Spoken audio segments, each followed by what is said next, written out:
ShartimusPrime. Reading comics, toys are hella sick, hella whacking it. Taking bad hits, taking bad shit.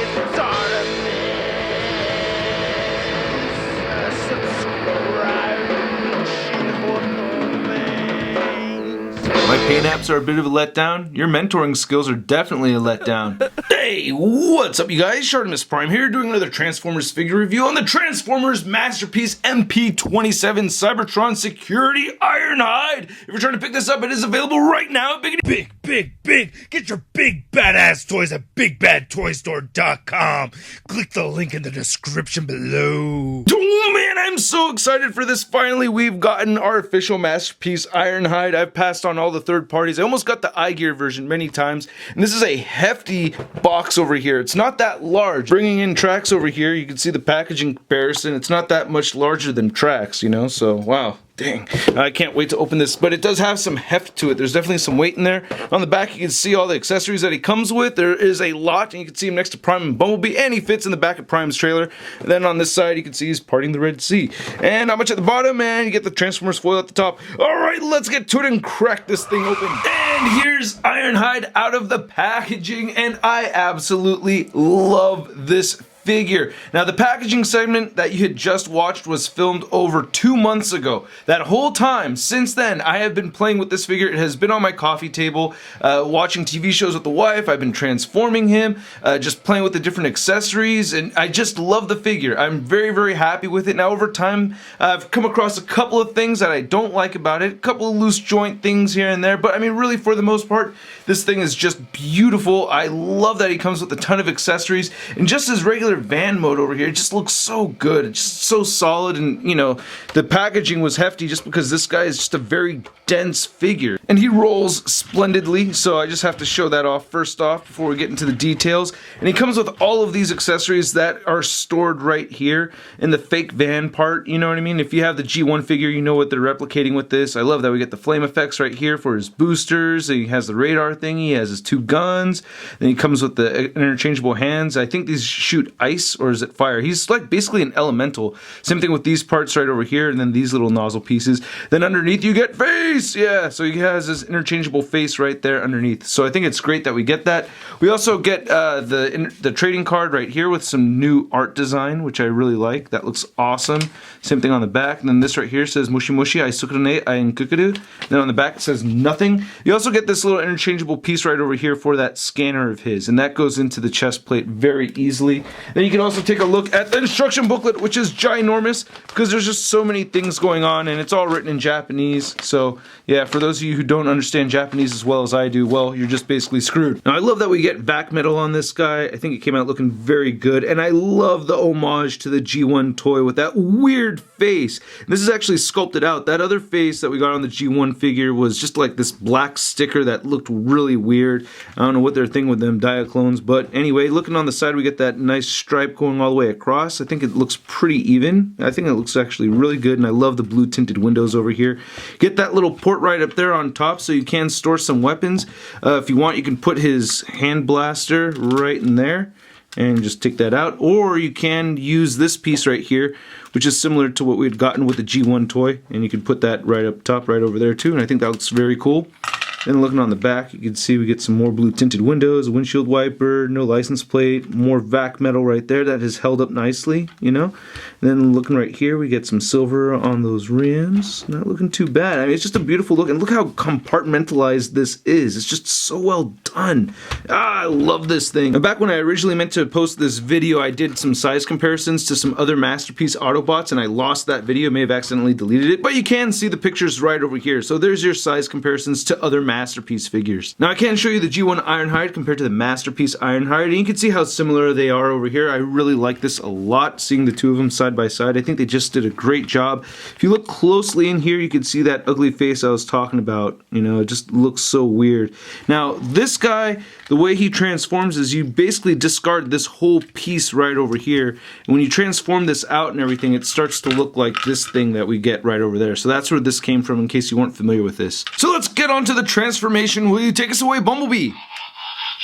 Okay, so the first thing I like to do is try to detach this whole back piece over here. This whole section will come apart right there, and then these will become the arms.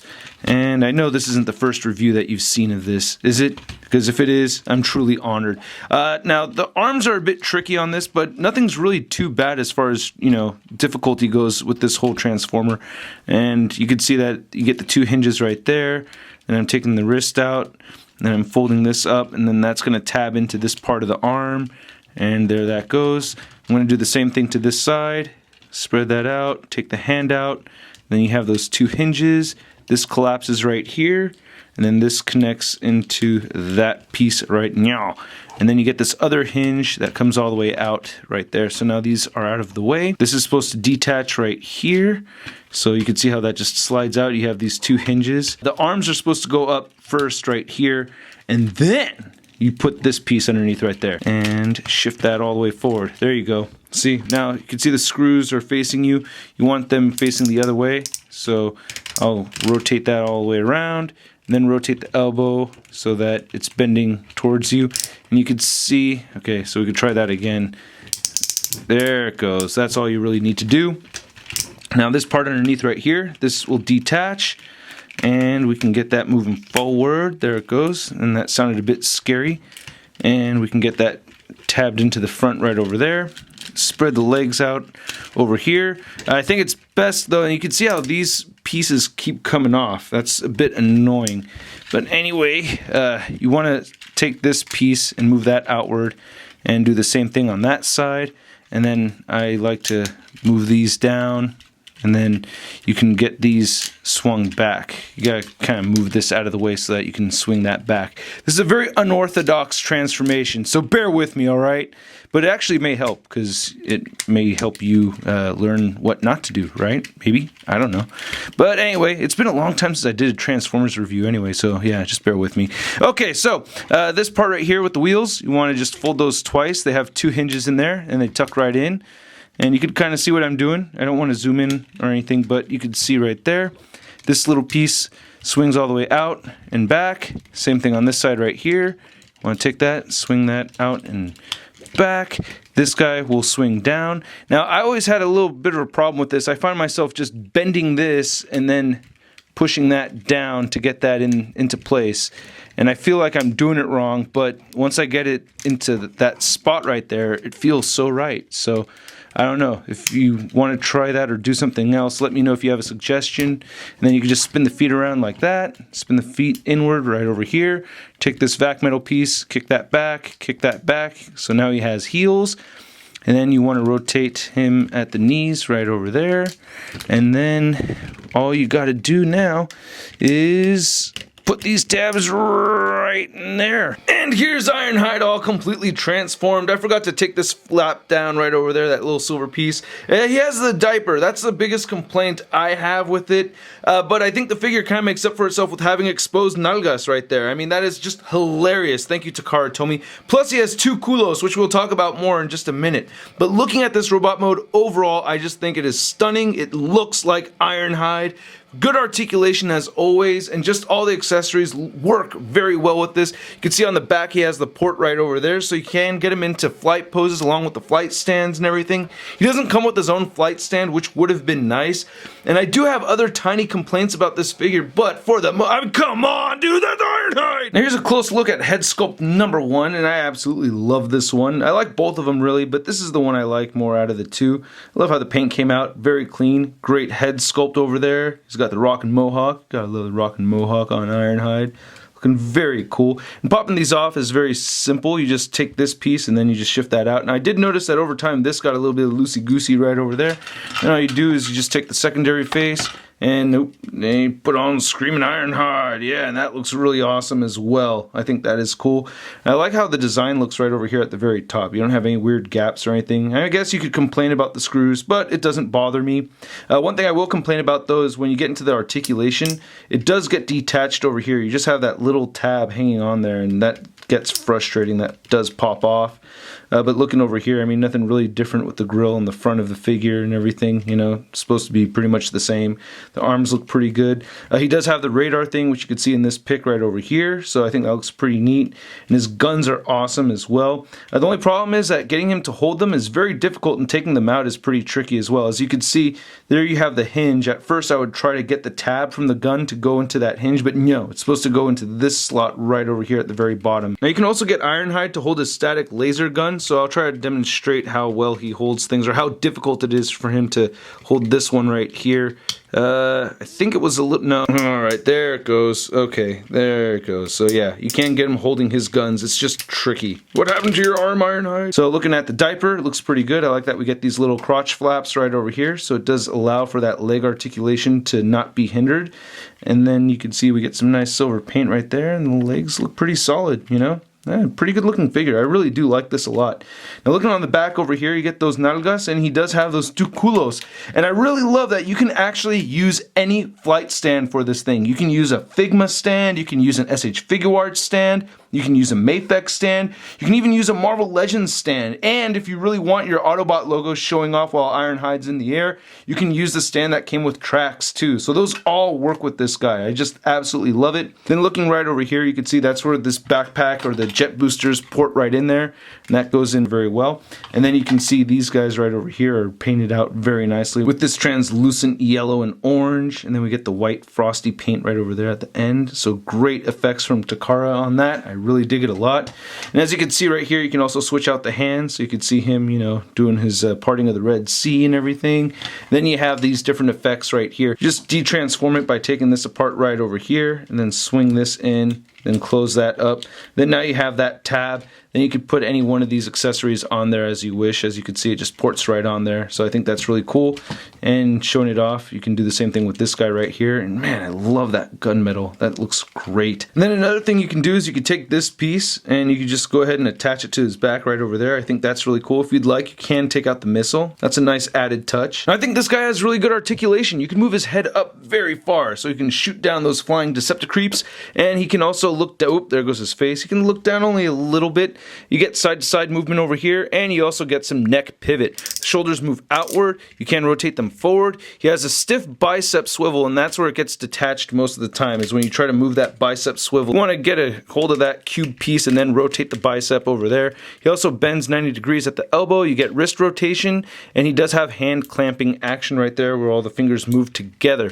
He also has a waist swivel over here, and you can get his legs moving outward that much because we get these crotch flaps. It does allow him to kick forward that much and move back some. Get an upper thigh cut right there. You also get a knee swivel. You get a single jointed knee that bends at 90 degrees. The ankles don't move down too much, just a tiny bit, and they barely move up some, so you can see these angles cut in here allow that movement. You don't get any side to side movement, but we do get my beloved ankle pivot. Now to measure this figure, you can see Ironhide is standing at about 8.5, close to 9 inches tall. And then for your masterpiece comparison, here he is next to Masterpiece Bumblebee, Sideswipe, and the MP-10 TRU Optimus Prime. And I think the height on this Ironhide is absolutely perfect. Some people think he's a little too tall. I think those people are crazy because I remember him being about this height. It's actually what kept me from getting the iGear Ironhide, is I thought that figure was too short. So I am very pleased with this robot mode. And then here's our Masterpiece Ironhide compared to the G1 Ironhide, and you can see how silly that guy looks, especially compared to how we saw him in the cartoon. And if you wanted to see that little trailer piece, you know, that we saw with the G1, you can see this is all loose right over here, and I'm missing a little missile. So you can see where they got the idea for this whole thing right over here. And then I did buy this third-party piece that has a very cartoon accurate looking head sculpt, and I remember like this 2-pack thing that was selling for like 110 bucks or something like that, like when it first showed up. I think it was around 2007 or something. So you can just add that right there and then flip the arms up, and this is how I have my G1 Ironhide displayed on my shelf, and I just think that looks much better. And then here's Ironhide next to the Marvel Legends Big Time Letdown Spider-Man. And then here's Ironhide with guns a-blazing. One thing I didn't mention is that I wish this was on a swivel right over here at the very top. That would be kind of nice, but you know, other than that, I love this figure, man. I do have my tiny gripes about it, but for the past couple of months, it has made me very happy, and I know it will make me very happy in the future. And I hope my reviews make you guys happy. If they do, please check any of these boxes boxes out right over here if you want more Shart in your face. If you want to click the subscribe button, go ahead and click that right over there. Just yesterday I did a review on the Black Series Tatooine Luke Skywalker, so check that video out. And then a couple days before that, I did a review on NECA Toys Ultimate Striker Eureka from the Pacific Rim movie. If you want to check out the Shartimus Prime t-shirts, they are available at ShartimusPrime.net. We got Not Dolls and Give It Ankle Pivot. And if you want to see a photo gallery of images, they'll be up there as well. I'll catch you guys later. Peace! Posing action figures, I'm posing action figures, I'm posing action figures every day. I'm posing action figures, I'm posing action figures, I'm posing action figures, it's okay. That's crispy. Oh, okay, there you go. He's almost dying.